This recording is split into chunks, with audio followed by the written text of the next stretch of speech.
conversar hoy sobre los acontecimientos últimos en Colombia. Sucede que cuando se negocia el fin de una guerra, no se negocia necesariamente el advenimiento de la paz, porque nunca o casi nunca la paz significa la ausencia de guerra. En Colombia se negoció el fin de una guerra, la guerra con la FARC, que tiene casi 50 años de duración y que arrancó en los acontecimientos en donde fue asesinado el candidato presidencial Jorge Eliezer Gaitán allá por 1948. Es una guerra gravitante y poderosa, en donde las fuerzas guerrilleras llegaron a controlar extensos terrenos del territorio colombiano, a convertirse en una fuerza militar y también eventualmente en una fuerza económica. ¿Quién ha negociado eso? El presidente Santos representa a un sector de una burguesía que compone la clase dominante de Colombia. Es la burguesía financiera, intelectual. Ese sector es el que negoció la guerra. Ese sector controla hoy el poder ejecutivo de Colombia. Ahora bien, por supuesto que toda negociación es un acto de fuerza, que no está basada ni en la buena fe ni en la confianza, sino en la correlación de fuerzas. Y se negocia cuando no puede haber victoria de una parte y derrota de otra parte. Y además, cuando es inevitable esa negociación y es además conveniente para el desarrollo o la marcha de la economía de un país. Es decir, hay allí un fondo político y un fondo económico. No es la paz lo que está en juego, es el fin de una guerra. Eso es todo. El tema de la paz resulta más complejo, más azaroso y de más prolongación. Ahora bien, en esta negociación, aparte del fin de la guerra, también está el aspecto de la incorporación de esa guerrilla como fuerza política partidaria en Colombia, participando en votaciones, aspirando a cargos públicos de elección popular.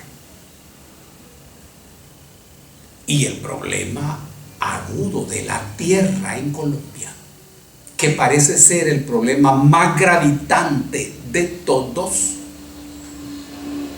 también apareció en la negociación y de algún modo en los acuerdos. Hay que saber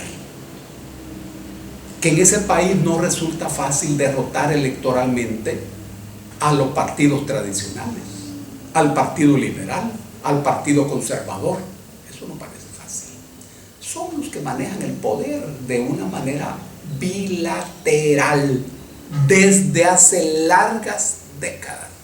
Y eso se mantiene hasta ahora. Que una guerrilla convertida en partido político derrote a cualquiera de estas fuerzas, parece, por lo menos a primera vista, improbable. Probablemente por eso en la negociación de una vez a la FARC se le da 5 senadores y 5 diputados. Sin duda, previendo eso, con mucha sabiduría, los negociadores gubernamentales dieron eso. Hay otros aspectos. En el caso de la justicia transicional, se trata del Estado en sus diferentes expresiones, juzgando a la guerrilla con un método impresionante, porque cada guerrillero tenía que narrar las cosas que había hecho o que había visto. Y también narrar a quienes había visto. Esto lo eximía de responsabilidad penal. Pero si ese guerrillero mentía o no decía, entonces podía ser condenado hasta 20 años de cárcel. Pero todo eso se había negociado. Claro, no se había negociado, por lo menos no como los otros puntos, el tema de los paramilitares, que constituyen verdaderos ejércitos rurales y poderosas fuerzas militares, políticas y económicas. En este punto, los jefes guerrilleros expresaron que confiaban en la buena fe y en la capacidad del presidente Santos para resolver esto.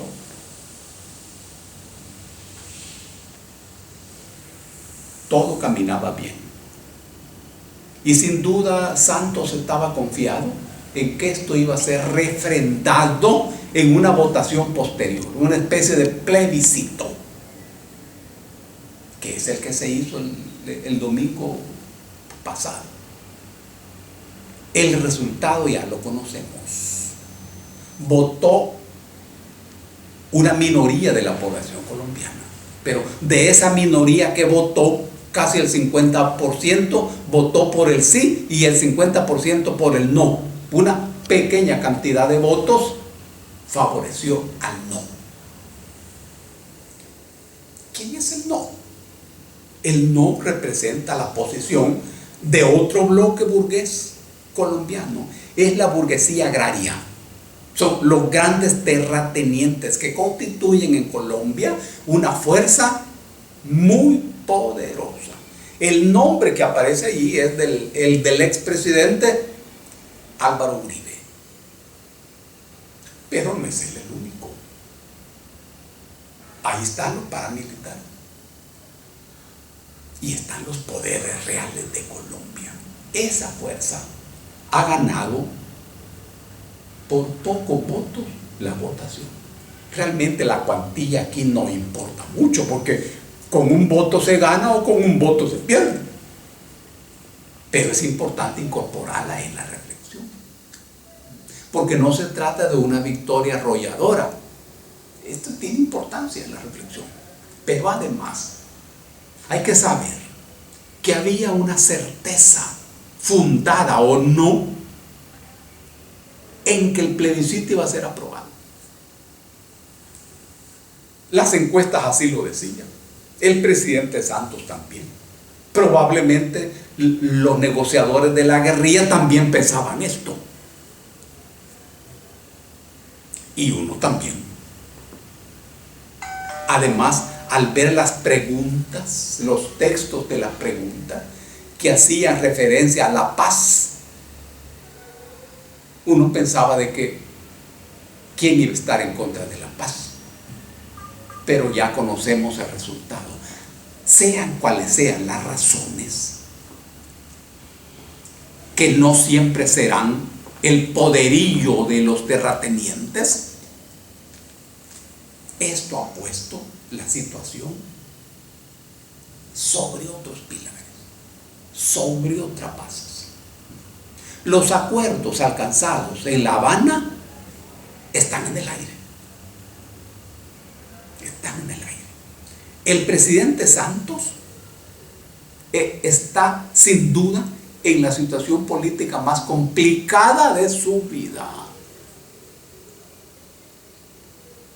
Y vistas las cosas de la manera más fría posible, Hoy se inicia una negociación en el seno de las derechas. Esto quiere decir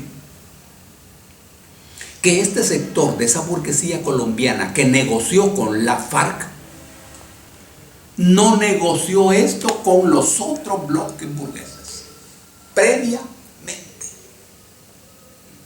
y que esto aparecía como un paquete político victorioso que sin duda estaba pensado para tener ventajas electorales. El presidente Santos aparecía como el presidente de la paz, el artífice de la paz. Recuerden ustedes lo que ocurrió en nuestro país con el presidente Cristiano,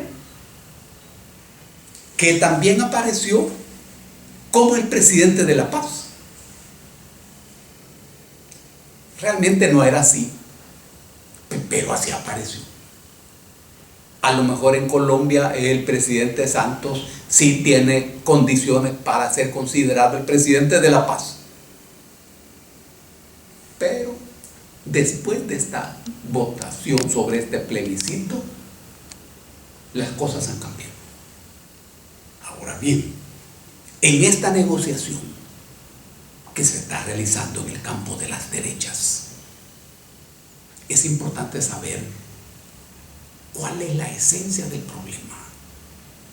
¿Son los contenidos de los acuerdos o son ciertos aspectos del contenido de los acuerdos? ¿O se trata de la participación en todos los pliegues, incluso los financieros, que se mueven detrás del fin de una guerra de 50 años en un país tan rico como Colombia? Y los otros sectores de la burguesía colombiana entonces están estableciendo sus términos de participación en eso, impidiendo que solo este sector que representa a Santos sea el artífice de semejante proyecto. Porque si se trata de liberar grandes extensiones de tierras como fruto de los acuerdos de paz, ¿para qué son esas tierras liberadas? ¿Son para los campesinos colombianos? No parece ser así. ¿Son para las grandes empresas que hoy en el planeta están comprando tierras? Así parece ser. Pero entonces, ¿qué sector de la burguesía colombiana va a negociar eso? Esto podría ser un punto de conflicto y un punto a resolverse en esas negociaciones.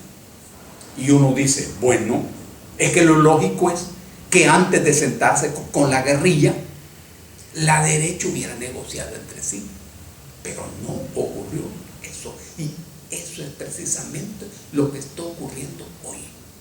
Ahora bien, lo que se sabe es que los sectores terratenientes están pugnando en los aspectos penales y jurídicos de la responsabilidad de la FARC. Y esto tiene que ver con la participación de la FARC en la vida política partidaria de Colombia. Si eso se cancela, entonces pareciera ser que los acuerdos tomados pierden su corazón. Si es así, esos acuerdos negociados, firmados, presentados en sociedad, están muertos. Y entonces el trabajo del presidente Santos en esa dirección también. Y miren lo contradictorio, porque una cosa es que el presidente Santos negocie con la FARC y otra cosa es que negocie con la otra derecha, de la misma clase dominante, pero de diferente fracción. No olvidemos, una cosa es la burguesía financiera y otra cosa es la burguesía agraria. Ambas pertenecen a la clase dominante de cualquier sociedad, pero a diferentes fracciones. La figura de la fracción tiene peso económico. Eso es lo que se está enfrentando en Colombia. Y en este momento el presidente Santos, observen lo contradictorio, depende de la FARC. Depende de la FARC. Pero la FARC está presionada para tomar decisiones. ¿Cuál es el instrumento que tiene la FARC? La continuación de la guerra. Claro. Si no hay correlación de fuerzas en ese país para terminar la guerra, entonces. Y aquí no estamos hablando de la voluntad del pueblo. Uno no puede albergar dudas en el sentido de que la gente no esté interesada en terminar la guerra. Claro, una parte de la gente le llama paz al fin de la guerra. Pero esa es otra cosa. Ese es un problema de confusiones y de luces. Luces que iluminan. Todo proceso nuevo empieza ahí con la solución de la guerra. Pero si no hay condiciones para solucionar la guerra, entonces la guerra sigue. Este es el punto. Ahora, la gente que está por la paz está al mismo tiempo contra la guerra. Este es un gran problema político. Porque la posibilidad de alcanzar la paz tiene otras bases. ¿A qué llamamos paz? ¿Cuándo hay paz en una sociedad? Una sociedad está en paz cuando la inmensa mayoría de los dominados aceptan, legitiman, digieren, absorben la política, la economía, la ideología, el mando de los dominantes. Entonces son los dominantes los que declaran que estamos en paz. ¿Y qué ocurre cuando los dominados no aceptan el dominio de los dominantes? Entonces, los dominantes declaran que hay guerra. Miren el contenido de estas palabras. Cuando una guerra termina, ¿viene la paz automáticamente? No, es el fin de la guerra. Simplemente, y viene la posguerra. Por eso que Colombia en este momento se mueve entre la guerra y la paz. Porque el fin de una guerra tiene un valor relacionado con la construcción de las condiciones políticas para una sociedad más justa, más equilibrada, con trabajo, con dignidad, con justicia, con bienestar. A todo esto le llamamos paz del pueblo. Esa paz del pueblo no es paz de los dominantes. No. Para los dominantes la paz es el control de las tierras, es el control de los bancos, es el control de las riquezas, es el acrecentamiento exponencial del poder. A eso le llaman paz. Esto supone el sometimiento de los débiles. Esa es la paz de los poderosos. La paz de los débiles es otra cosa.